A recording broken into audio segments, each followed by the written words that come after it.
এমন দেশটি কোথাও খুঁজে পাবে না কো তুমি, সকল দেশের রানী সেজে আমার জন্মভূমি। যাবো আসামির গাবো সক্রিয় দর্শক, শুরু করতেছি আপনাদের পেশনের কয়েদ।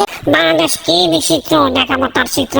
তবে বাংলাদেশে বর্তমানে যা ঘটতেছে সবই তো বিচিত্র, কোনটা রেখে কোনটা দেখাবো সেটা আসেন শুনেতে ছোট্ট একটি বিজ্ঞাপন বিরতি।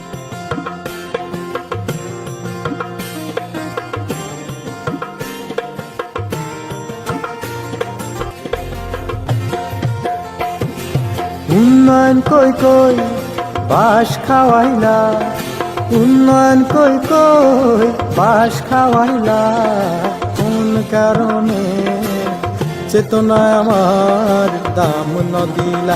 ও হাসিনা চুদুর বুদুর কই কেন তুই আর বিশ্বাস ভাঙিলা। আরে উন্নয়নের জোয়ারে নাকি দেশটা ভেসেছে,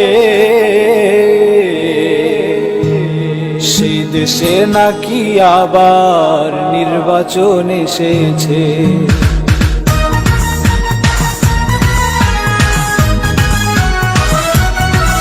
আরে উন্নয়নের জোয়ারে নাকি দেশটা ভেসেছে, দেশে নাকি আবার নির্বাচন এসেছে। আরে উন্নয়নের জোয়ারে নাকি দেশটা ভেসেছে, দেশে নাকি আবার নির্বাচন এসেছে।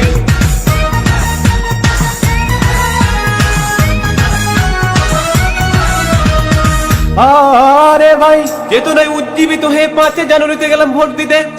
কেন্দ্রে গিয়ে দেখি আমি আর 2টা কুত্তা ছাড়ার কেউ নাই। ভোট দিতে যাবো তখন পাশ থেকে একজন বললো আপনার ভোট তো অলরেডি ছাত্রলীগ দিয়ে দিয়েছে। তখন আমি বললাম ভাই আওয়ামী লীগ আমার ভোটটা মেরে দিয়েছে। সেই দেশে নাকি আবার নির্বাচন এসেছে। আরে উন্নয়নের জোয়ারে নাকি দেশটা ভেসেছে, দেশে নাকি আবার নির্বাচন এসেছে।